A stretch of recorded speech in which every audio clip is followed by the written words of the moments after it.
সুপ্রিয় শিক্ষার্থীরা, সবাইকে আমার শুভেচ্ছা। আজকে আমি পরমাণুর নিউক্লিয়াস এবং এই নিউক্লিয়াস সম্পর্কিত অত্যন্ত গুরুত্বপূর্ণ একটা বিষয় নিয়ে আলোচনা করব।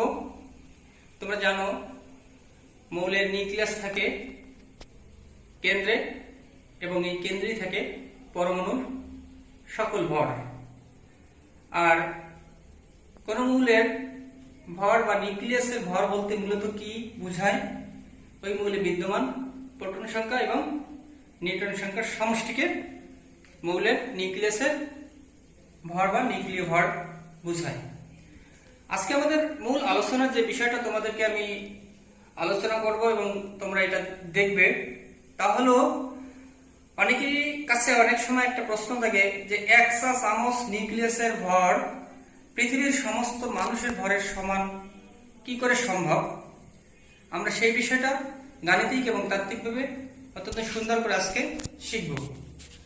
তাহলে 1 চা চামচ নিউক্লিয়াসের ভর নির্ণয় করতে হবে আমাদের, এবং পৃথিবীর সকল মানুষের ভরটাও নির্ণয় করে আনুমানিকভাবে এই 1 চা চামচ নিউক্লিয়াসের ভরের সাথে পৃথিবীর সকল মানুষের ভরের যে একটা সমতা কি করে সম্ভব, এই বিষয়গুলো তোমাদের আজকে আলোচনা। তাহলে আমাদের প্রথমে যে বিষয়টা করতে হবে সেটা হচ্ছে ডেনসিটি অফ নিউক্লিয়াস, অর্থাৎ নিউক্লিয়াসের ঘনত্ব নির্ণয়। দেখো, আমি কয়েকটা মৌলের নিউক্লিয়াসের ডায়াগ্রাম প্লাস প্রতীক লিখেছি বোর্ডে। নিউক্লিয়াস অফ হাইড্রোজেন, অর্থাৎ হাইড্রোজেনের নিউক্লিয়াস। এখানে দেখো, হাইড্রোজেনের ভর সংখ্যা হচ্ছে 1, প্রোটন সংখ্যা 1, অর্থাৎ হাইড্রোজেনের নিউক্লিয়াসে একটি প্রোটন বিদ্যমান, কোনো নিউট্রন নাই। হিলিয়ামের প্রোটন সংখ্যা 2, ভর সংখ্যা 4, অর্থাৎ হিলিয়ামে 2টি প্রোটন এবং 2টি নিউট্রন বিদ্যমান। লিথিয়ামের প্রোটন সংখ্যা 3 এবং ভর সংখ্যা 7, তাহলে লিথিয়ামের নিউক্লিয়াসে 3টি প্রোটন এবং 4টি নিউট্রন বিদ্যমান। আবার দেখো, বেরিলিয়ামের প্রোটন সংখ্যা 4 এবং ভর সংখ্যা 9, অর্থাৎ বেরিলিয়ামের নিউক্লিয়াসে 4টি প্রোটন এবং 5টি নিউট্রন বিদ্যমান। বোরনের প্রোটন সংখ্যা 5, ভর সংখ্যা 11, অর্থাৎ বোরনের নিউক্লিয়াসে 5টি প্রোটন এবং 6টি নিউট্রন বিদ্যমান। এখন দেখো, এই যে মৌলগুলোর নিউক্লিয়াসের একটা ডায়াগ্রাম এঁকে আমি তোমাদেরকে দেখালাম। আমরা একটা বিষয় অনেকে জানো না তোমরা, দেখো এই যে মৌলের নিউক্লিয়াসের যে আয়তন, ভলিউম অফ নিউক্লিয়াস, এটা ডিপেন্ড করে মূলত নিউক্লিয়াসের ভর সংখ্যার উপর। কিভাবে নির্ভর করে ভর সংখ্যার সাথে ভলিউমটা? এটা হচ্ছে সমানুপাতিক হার, অর্থাৎ আয়তন, নিউক্লিয়াসের আয়তন সমানুপাতিক হচ্ছে নিউক্লিয়াসের ভর।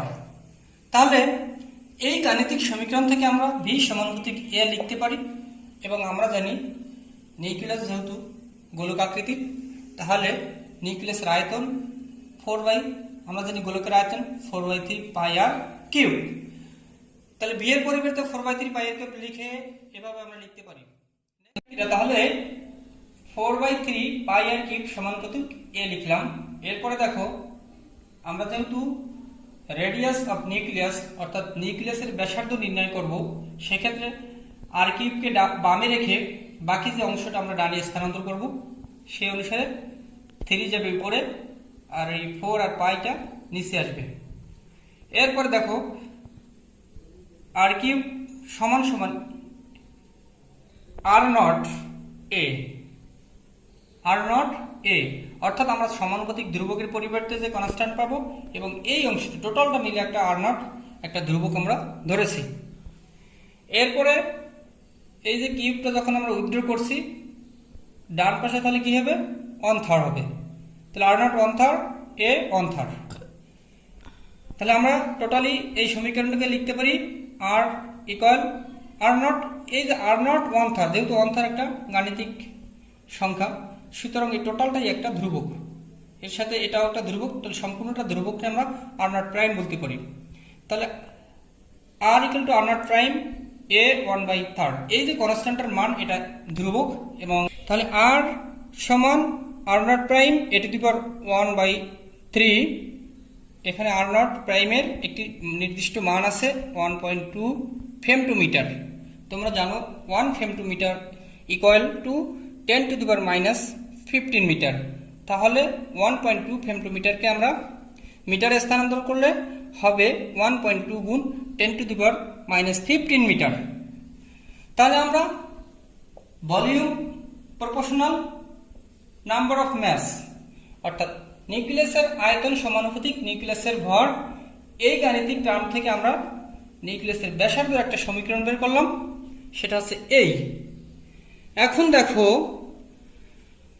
মনে করো এক্স একটি নিউক্লিয়াস, যেমন এখানে আমি কতগুলো নিউক্লিয়াসের ডায়াগ্রাম তোমাদের দেখিয়েছি। অনুরূপ এক্স একটি নিউক্লিয়াস, এই নিউক্লিয়াসের নাম্বার অফ প্রোটন অর্থাৎ প্রোটন সংখ্যা জেড,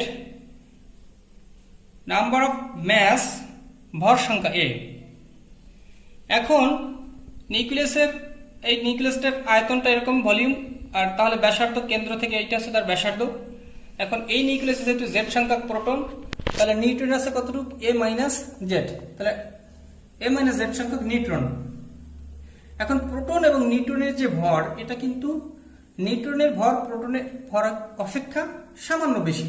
সুতরাং আমাদের গাণিতিক হিসাবে সুবিধার জন্য আমরা একটি প্রোটন এবং একটি নিউট্রন এর সেম ভর এক অ্যাটমিক ম্যাস ইউনিট হিসেবে ধরে নিব আমাদের গাণিতিক সুবিধার জন্য। যেহেতু প্রোটন এবং নিউট্রনের ভর প্রায় সেম, নিউট্রনের সামান্য একটু বেশি, তো দুটোকে আমরা একই হিসেবে 1 AMU অর্থাৎ 1 অ্যাটমিক ম্যাস ইউনিট হিসেবে, এর মান হচ্ছে 1.67 গুণ 10⁻⁻27 কেজি। তাহলে একটি প্রোটনের ভর কত? 1 AMU। তাহলে জেড সংখ্যক প্রোটনের ভর কত হবে? Z AMU। একটি নিউট্রনের ভর 1 AMU, তাহলে জেড এ মাইনাস জেড অর্থাৎ এই নিউক্লিয়াসে যে নিউট্রন সংখ্যা আছে সেই নিউট্রন সংখ্যার ভর হবে এ মাইনাস জেড AMU।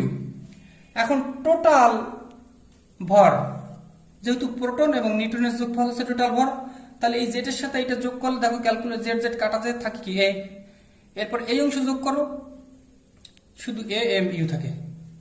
তাহলে এই নিউক্লিয়াসের ভর বলতে কি বোঝায়? AMU। এ কোনটা?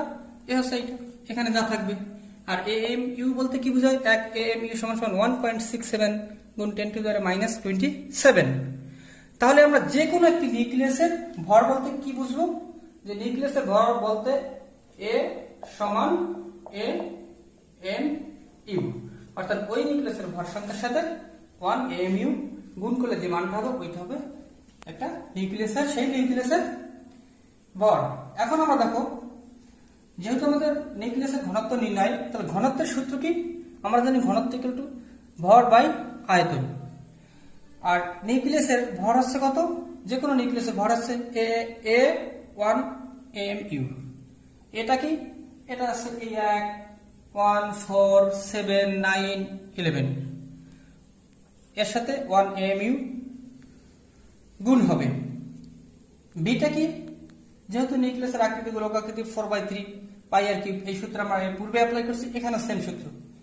এখানের থেকে দেখো আমরা এই আর কিউবের একটা মান আমরা এই সমীকরণে পেয়েছিলাম, আর কিউব সমান সমান আর নট প্রাইম ইন্টু, তাহলে আর সমান সমান আর নট প্রাইম e⁻⁴।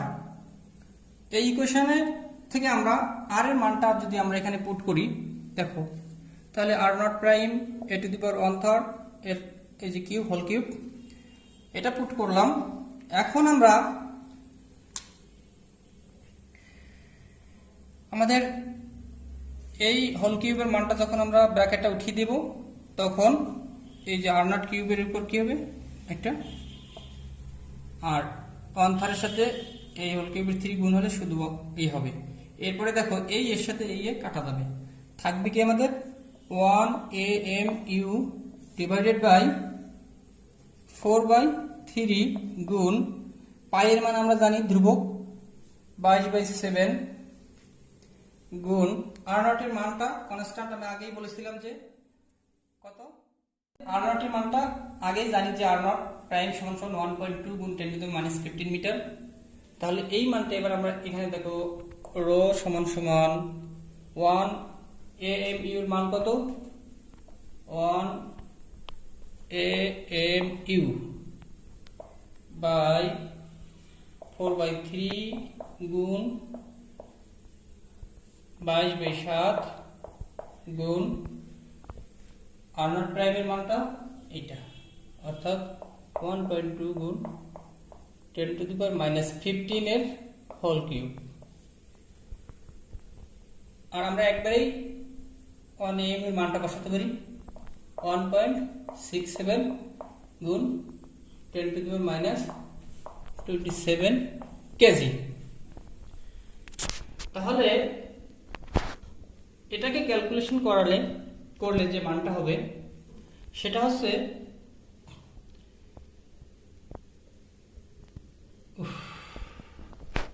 রো সমান সমান 1 am ইউ এর মানটা হচ্ছে 1.67 গুণ 10⁻27 ডিভাইডেড বাই 4/3 গুণ পাই এর মান বসালাম। এরপর আমাদের r0 প্রাইমের মান বসে এর হোল কিউব দিলাম। এই বিষয়টাকে তোমরা যদি ক্যালকুলেটরে ক্যালকুলেশন করো তাহলে এই মানটা আসবে, অর্থাৎ 2.3 গুণ 10⁻17 কেজি। এটা আমরা কি পেলাম? নিউক্লিয়াসের ঘনত্ব। তাহলে একটা বিষয় তোমরা দেখো, আমরা যে নিউক্লিয়াসের ঘনত্ব নির্ণয় করলাম, এখানে দেখো এই এ এটা কি ছিল? অ্যাটমিক অফ নিউক্লিয়াস নাম্বার, অর্থাৎ নিউক্লিয়াসের ভর সংখ্যা, মাস অফ নিউক্লিয়াস।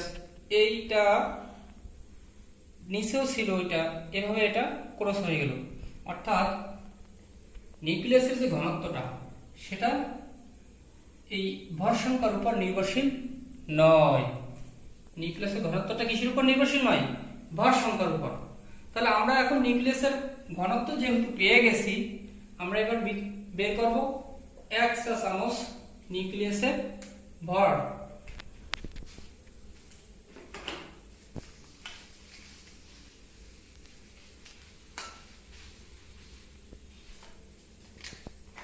আমরা নিউক্লিয়াসের ঘনত্ব কত পেয়েছি? রো সমান 2.3 গুণ 10⁻17 কেজি। এটা হচ্ছে নিউক্লিয়াসের ঘনত্ব। আর 1 চা চামচ নিউক্লিয়াস বলতে কি বোঝায়? 1 চা চামচ নিউক্লিয়াস এর আয়তনটা কতটুকু বলতে পারো কেউ? 1 চা চামচ নিউক্লিয়াসের আয়তন, অর্থাৎ চায়ের 1 চামচ নিউক্লিয়াসের যে আয়তন সেটা হচ্ছে 1 সিসি। 1 সিসি কিউব সেন্টিমিটার, অর্থাৎ 1 ঘন সেন্টিমিটার। এটাকে যদি আমরা ঘন মিটার করি তাহলে 1 গুণ 10⁻⁻6 ঘন মিটার হবে। তাই 1 চা চামচ নিউক্লিয়াস বলতে 1 গুণ 10⁻⁻6 ঘন মিটার আয়তন বোঝায়।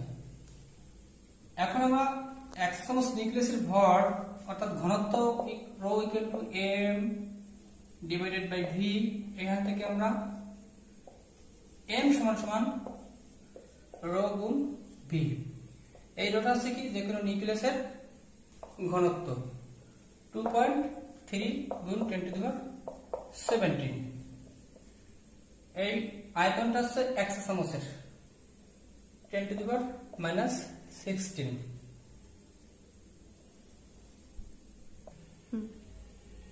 তাহলে 1 চা চামচ নিউক্লিয়াসের যেটা আয়তন ছিল 1.10⁻6 ঘনমিটার, এই মানটা আমরা এখানে স্থাপন করলাম। এটাকে ক্যালকুলেশন করলে আসবে হচ্ছে 2.3 গুণ 10⁻⁻17, অর্থাৎ থাকবে হচ্ছে 10⁻11। তাহলে আমরা মাস অফ নিউক্লিয়াস অর্থাৎ নিউক্লিয়াসের ভর 1 চা চামচ, 1 চা চামচ নিউক্লিয়াসের ভর পেলাম 2.3 গুণ 10⁻11। এটা কি? কেজি। এখন দেখো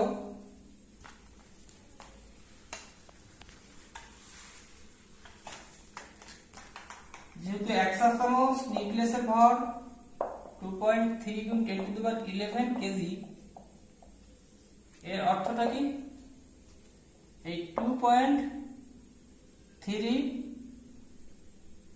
এর পরে 10⁻11 দিলে যে কেজি হবে সেই কেজি হচ্ছে কি? 1 চা চামচ নিউক্লিয়াসের ভর।